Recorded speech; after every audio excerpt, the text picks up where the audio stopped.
Hello YouTube and welcome back to Let's Play Bloons Tower Defense 5 Steam. In this episode I'm going to use a glue gunner right here and get corrosive glue finally on the first round. So let's see.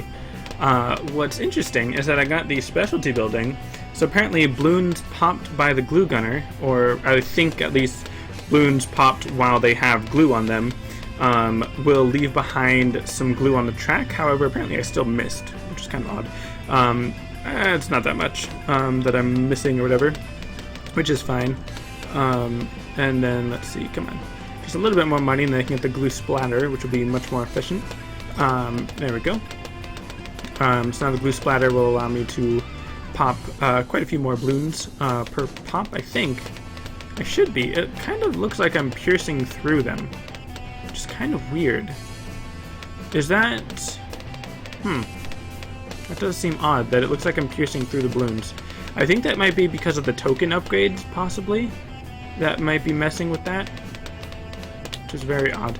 Anyways, I'm going to throw down a sniper, just to take care of any of the balloons that don't get glued to help out with that.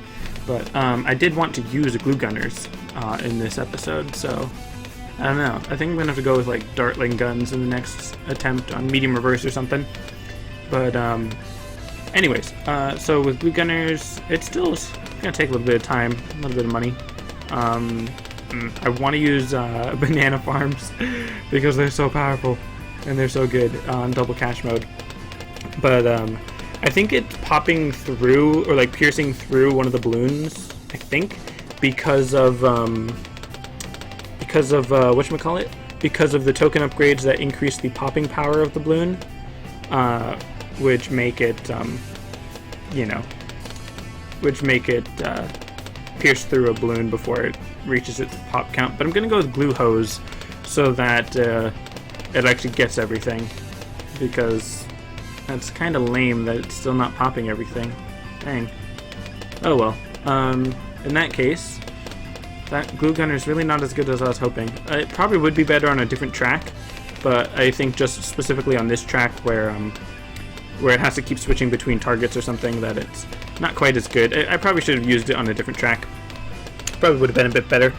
But let's see, I'm gonna get a monkey village right about there, so we can cover both of those towers. And then let's give you some faster firing just to help out a little bit. Might as well set it to strongest now that it's, now that that's what it's kind of having to focus on. And then I think I will get a banana farm right here, and I'm gonna just leave my mouse here, so I don't really need to worry about using a banana farmer or something, because what I would like to do is use a high energy bacon, or 5 if I can, now that I'm really thinking about it. And alright, let's upgrade you a bit more, give you camo detection just in case, since I'll probably need that. And then yeah, I'm definitely gonna need better towers and such. Let's increase you to Banana Republic, so I'm getting even more money. And then I want to try upgrading it. No, never mind. I was gonna say I'm gonna try getting it to the valuable bananas before the camo round, so that I can get more. Whatchamacallit? Oh boy, so this isn't good. I'm losing lives quite quickly. But let's see, give it radar scanner just in case for the other camo balloons. And what else am I going to use? I might as well throw down a monkey ace for now. Give it never miss targeting. And then let's see, I can throw down another banana farm. Upgrade that a bit. And one more time. There we go. So that should be giving me quite a bit of money per round. What round is this? 32. I should be alright if I just stick with this. The glue gunner now is definitely much more of a support rather than the main attack force. I believe the sniper is doing alright right now with the anti-camo or whatever. But the never miss targeting is very useful. Let's see, Monkey Town, increase the amount of money I'm getting, which unfortunately does not increase the amount of money that I get from the banana farms, unfortunately, but it's not a big deal. I think I'll sell this, get the high energy bacon, set it to first, and that will be very, very useful. I can also sell the sniper monkey as well, and I kind of want to just sell the glue gunner, but I think I'll leave it for now. I'm gonna get the banana research facility, which I just realized is only 10,000 right now, because of it being on easy and being within the range of the monkey village, decreasing the cost. So yeah, my initial plan was to go for a what's it called? For a, why am I losing my words? A high energy bacon. I mean, no, that's not what I meant. My initial plan was to go for a glue gunner and see how well that would work. Obviously, I knew I was going to have to buy something to get rid of the Moabs, but I was just thinking that maybe a glue gunner would be alright, at least to start off or something. But obviously it has its problems. As you could see, the glue splatter wasn't working quite as well as I was hoping. Let's see, I think I'll put these up here now, and then down here.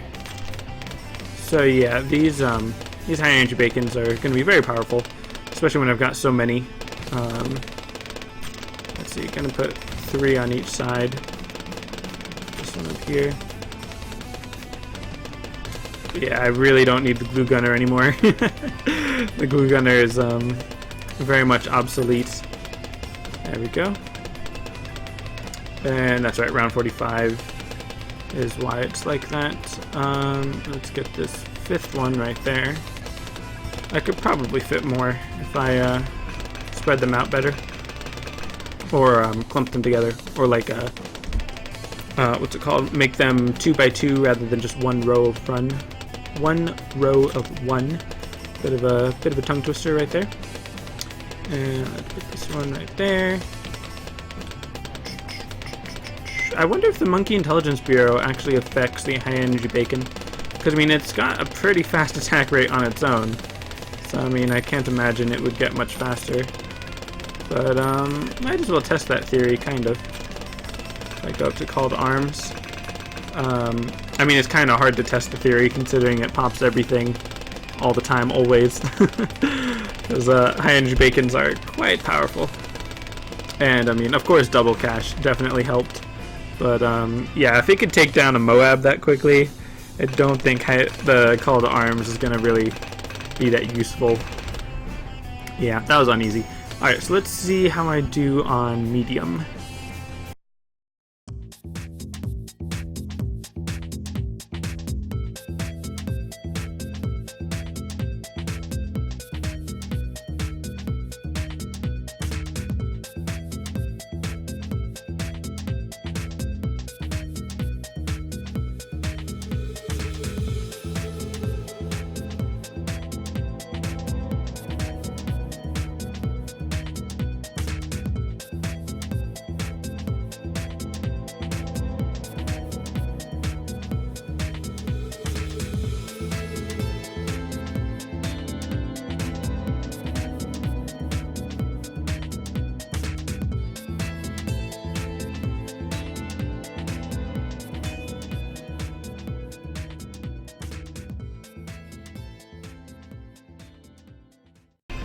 Okay, so the Dartling guns are very nice, very powerful.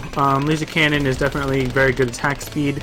Obviously this track is not exactly the best for Dartling guns, considering I had to make them, you know, 3 on each side, kind of shooting through the middle, crossfire and all that.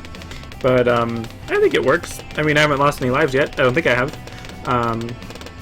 And of course it is double cash. Always got to remember that whenever I talk about how good a strategy is, because it is very likely that this same strategy would not work on non-double cash, on normal. Let me increase that to balloon arrow denial system, so that then the 2 extra rows of missiles are actually firing out at the other lanes or whatever. I probably should go with like a super monkey right here, just for the added benefit of having some extra support. I do like going like solo one type of tower on some of these defenses, some of these levels, but I definitely should try to branch out and be a little bit more creative in terms of combos, combinations, and such. I kind of need a super monkey just because it's basically a probably stronger dartling gun, but it fires on its own and just doesn't have infinite range. I was gonna say infinite ammo. Of course, these towers all have infinite ammo, but yeah, it's just a little bit more of a consistent power, a consistent defense, predictable, if you will, rather than the dartling guns, which are operated by myself, because they kind of have to be, especially on this track. But let's just throw in another super monkey right there. Give it extra range, why not? And then, of course, bring it up to the laser vision as soon as I'm able. I know all these laser blasts probably look pretty crazy, especially on the fast forward or something, but I like it. I like the way it looks. I like the unorganized chaos at times. Plasma blast, and yeah, it's already around 65. I don't believe I'll make it up to the Robo King, and by Robo King I mean I mean the Robo Monkey. I don't think I'll be able to get enough money for that yet, but let's see. And here come the Moabs, and just these 2 BFBs right here. And there you go, beat it on medium, and let's see what kind of strategy I'll use on hard.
Okay, so this is definitely a varied defense.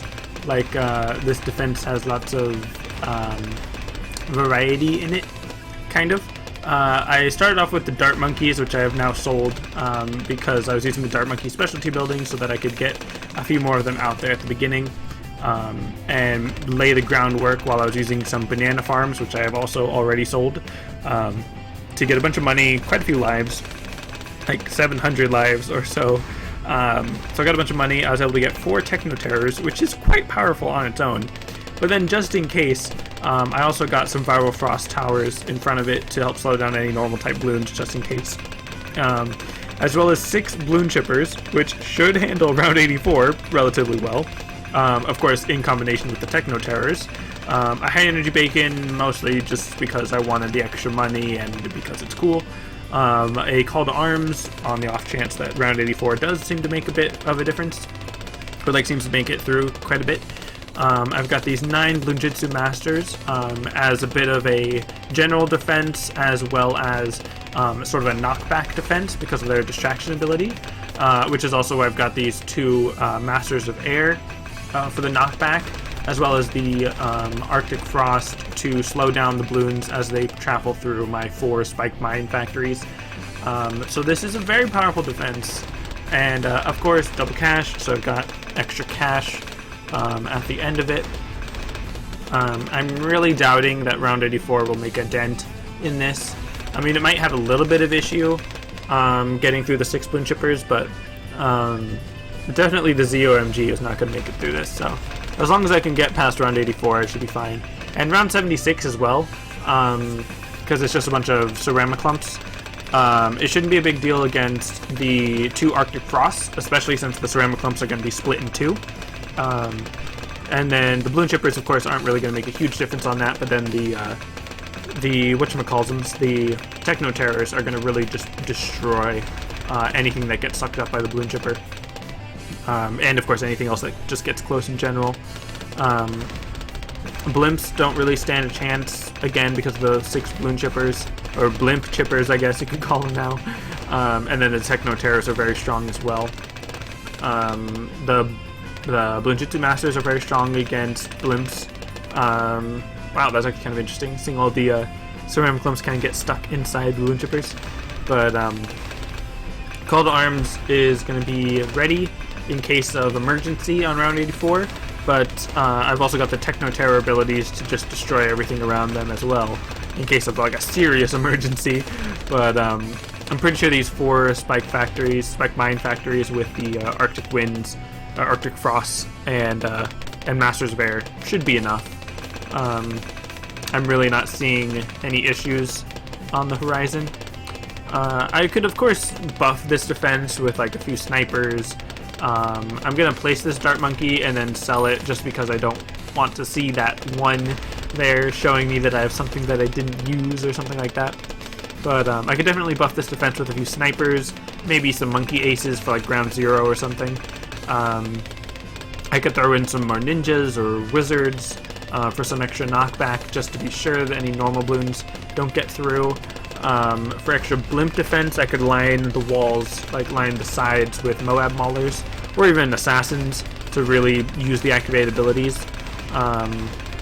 Let's see, what else could I use? I could use some Dartling guns, I could use some Helipilots, Engineers. Basically, everything, of course, would be useful. But to specifically combo with this defense, I would say maybe some Moab Maulers near the front, just in case the balloon chippers don't catch all of them. But the balloon chippers have been doing pretty good already. 6 is a pretty decent number for balloon chippers. As you saw on Castle, on the Castle level, 5 of them did pretty well. They had a bit of trouble on round 84, but having the 6th one there, plus the rest of these defenses, is pretty nice. And I definitely could have gone with a temple, but I still don't really know the best way to make an amazing temple. And even if it is strong enough to destroy everything on its own, even if it's not fully powered, I'd rather wait on that. But let's see, round 83 shouldn't be an issue. Just gonna wait to use the Call to Arms just in case. I'd like to see if it can handle round 84 without the Call to Arms, but if it starts, well, I mean, because the whole issue is that, like, I want to see if it'll make it through, and, like, if I need the spiked mines. But if it's already getting to the point where there's a spiked mine, like, if it's getting to the spiked mines, then I'm not sure if I want to wait that long to use the Call to Arms ability. But, yeah, the balloon chippers can handle it. That doesn't look too bad. Especially the Techno Terrors, of course. So yeah, that was good. And now to just completely destroy the ZOMG once it gets within range. Well, yeah, I mean, because the ZOMG is getting eaten by the balloon chipper, so let's see, once it bursts into BFBs, then those 4 will be eaten by balloon chippers, and then I'll make like the 16 and just Call to Arms just in case, and just completely destroy all the balloons. Yeah, Dragstrip Olympian. Woo! But that's gonna be it for this episode. Thanks for watching, and I'll see you next time.